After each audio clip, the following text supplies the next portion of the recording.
Film కదా. అయితే ఎప్పుడైనా తెలుగు ప్రేక్షకులు ఒక మంచి లైన్తో వస్తే ఆదరిస్తారనేది మళ్ళీ ఈ పేపర్ బాయ్తో ప్రూవ్ అయింది. అన్నకు నాకు సంపత్ అన్నకు నాకు కోఇన్సిడెంట్ ఉంది. అసలు ఈ సినిమా ద్వారా ఇప్పుడు సత్తిని చూస్తున్నాం, కానీ సత్తి కాకముందే నేను డబ్బింగ్ ఆర్టిస్ట్గా ఉన్నప్పుడు అన్న నాకు ఏమైంది ఈ వేళలో ఒక చిన్న యూసఫ్ అనే క్యారెక్టర్ కదన్నా, యూసఫ్ అనే క్యారెక్టర్ వాయిస్ టెస్ట్ చేసి దానికి నాతోనే చెప్పించిండు అన్నకు తెలియదు ఆ విషయం. నేను సినిమా షూటింగ్ అప్పుడు చెప్తే అవునా నువ్వేనా ఎప్పటి నుంచి 2005 నుంచి నేను డబ్బింగ్ ఆర్టిస్ట్.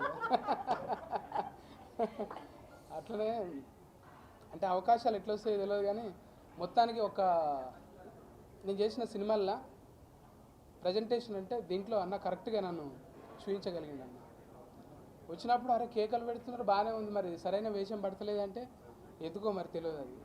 మరి అన్న అదే గౌతమ్ నందల చూసి అరే ఇంత ఉంటుందా నాకు తెలియదు అబ్బా నువ్వు అని చెప్పేసి ఈ సినిమాలు ఇచ్చిండు. ఇక ఫర్దర్గా మళ్ళీ ఏం చేస్తాడో చూడాలన్న. ఇంకా హీరో గారి విషయానికి వస్తే సంతోష్ భాయ్ చిన్న పిల్లోడు ఎట్లుంటాడంటే గుండె మీద చేయబెట్టుకొని ఉంటాడు ఎప్పుడు, అంటే అంత విరమణంగా అంటే ఎప్పుడు కృతజ్ఞత భావంగా ఉంటాడు. ఏదైనా చిన్నగా ఓకే థ్యాంక్ యూ.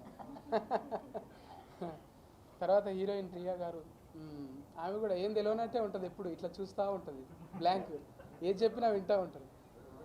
అందుకే అట్లా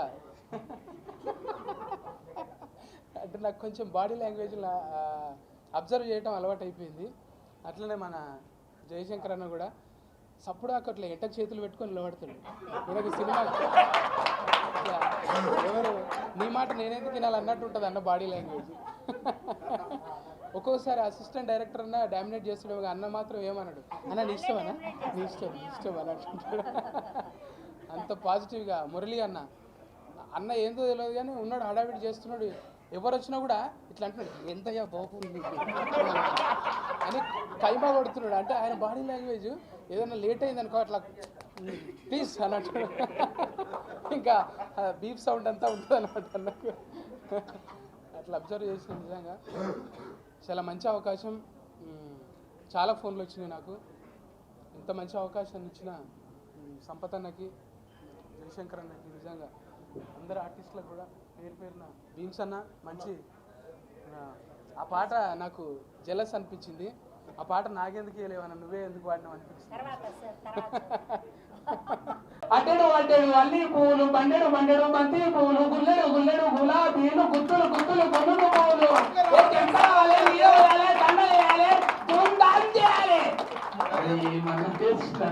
ఇట్లా నాకు అనిపించింది అనమాట. అబ్బా ఏమన్నా దుమ్ము లేపిన వాళ్ళు నిజంగా ఆడియో కానీ డైలాగ్స్ కానీ విజువల్స్ కానీ అన్న వచ్చిందన్న నా బేబీ మొక్కజొన్న పోతే నేను తెచ్చిందేమో. ఓకే థ్యాంక్ యూ అన్న, థ్యాంక్ యూ. ఏంటండి వీడియో నచ్చిందా? అయితే ఓ లైక్ వేసుకోండి, లేదంటే ఓ కామెంట్ చేయండి. ఎప్పటికప్పుడు మా వీడియోస్ చూడాలంటే సబ్స్క్రైబ్ చేసుకోండి.